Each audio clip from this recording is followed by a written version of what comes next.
Stitching నేర్చేసుకున్నాం, బ్లౌజులు కుట్టేస్తున్నాం, డ్రెస్సులు కుట్టేస్తున్నాం, చాలా బాగా నేర్చుకున్నాం, ఇక మనం టైలర్ అయిపోయినట్లే అనుకుంటే మీరు పొరపాటు పడ్డట్లే. ప్రతి టైలర్ కూడా మెయిన్గా ఈ మెయింటెనెన్స్ టిప్స్ అన్నవి ఖచ్చితంగా నేర్చుకుని ఉండాలి.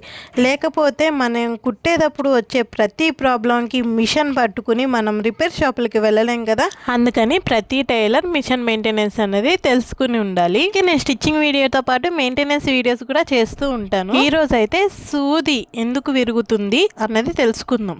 కొన్నిసార్లు ఎలా ఉంటుందంటే సూది పదే పదే విరిగిపోతూనే ఉంటుంది.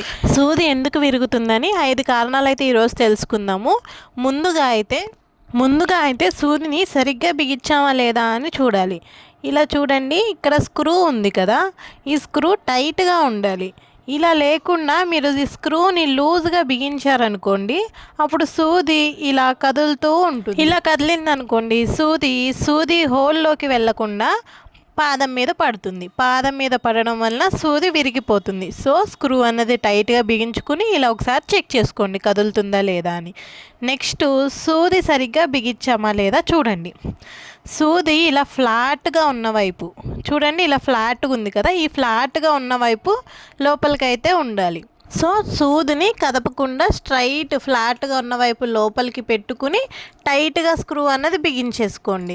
ఇక మూడో విషయానికి వస్తే సూది సైజు సెలెక్షన్. ఒక్కొక్క మిషన్కి ఒక్కొక్క సూది వాడాలండి. ప్రతి మిషన్కి ఒకే రకం సూదులు అయితే వాడడానికి ఉండదు. సూదులకి నెంబర్స్ ఉంటాయి. లేదు అంటే మీరు సూది కొనే దగ్గరికి వెళ్ళి మీ మిషన్ ఎలాంటిది అని చెప్తే వాళ్ళు మీ మిషన్కి సరిపడా సూదిని అయితే ఇస్తారు. కరెక్ట్ సైజు సూది యూజ్ చేయకపోయినా కూడా సూది అన్నది విరిగిపోతుంది. నెక్స్ట్ పైపింగ్ వేసేటప్పుడు డబల్ పాదంతో వేస్తాం కదా, అలా వేసేటప్పుడు మనం ఇలా పాదాన్ని కొంచెం పక్కకి జరుపుకుంటాం. నాకైతే డబల్ పాదంతో పైపింగ్ వేస్తేనే నీట్గా వస్తుందని నా ఫీలింగ్. మీరు సింగిల్ పాదంతో ఈజీగా ఉంటుందా, డబల్ పాదంతో ఈజీగా ఉంటుందా అని నాకు కామెంట్ చేయండి. ఇలా పైపింగ్ కోసం జరిపినప్పుడు సూది ఇలా చూడండి, ఇలా కిందకి మీరు చూడండి పాదం దగ్గర ఆగిపోతుంది. ఇలా మనం ఏం చేస్తాం, పాదాన్ని నార్మల్గా జరిపేసేసి క్లాత్ పెట్టి కుట్టేస్తాం. ఇలా చెక్ చేసుకోం.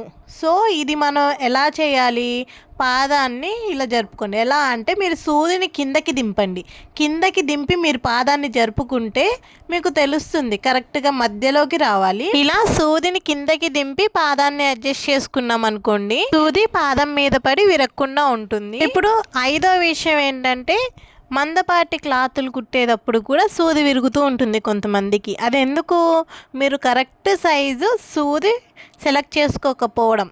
అలానే కుట్టేటప్పుడు ఇలా క్లాత్ జరగదని అది పట్టుకొని లాగేస్తూ ఉంటారు. క్లాత్ పట్టుకొని లాగేస్తూ ఉంటే ఏమవుద్ది, ఆ సూది కుడుతూ ఉంటుంది కదా, ఆ ఫోర్స్కి సూది బలంగా లాగేసరికి సూది విరిగిపోతుంది. సో మందపాటి క్లాతులు కుట్టేటప్పుడు గట్టిగా లాగకండి.